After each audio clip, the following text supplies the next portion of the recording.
términos de cómo los usuarios han cambiado los medios. Yo creo que la revolución digital, lo primero que quiero resaltar es que ya no son periódicos o son televisión o el radio. Yo creo que como más se cambia el contenido en el mundo digital es contenido multimedia.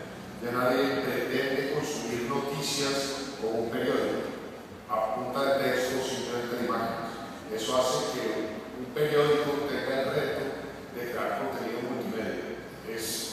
Ya no podemos hablar de los diferentes medios tradicionales porque esa frontera definitivamente desaparece en el mundo digital. Yo creo que en vez de hablar de medios, hablamos de categorías de los medios, que son medios noticiosos o son medios de entretenimiento.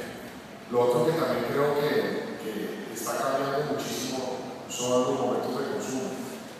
Antes la gente se informaba en la hora de la mañana con un periódico, continuaba con la radio, pasaba después al noticiero al mediodía y por la noche volvía y veía el noticiero. Yo creo que esos momentos de consumo han variado radicalmente. Yo creo que uno se puede informar con el periódico por la mañana, el noticiero, la radio, pero constantemente está conectado en el mundo de noticias al celular, en la oficina, en internet. Por la noche llega y consume el contenido a través de cable. Yo creo que de las cosas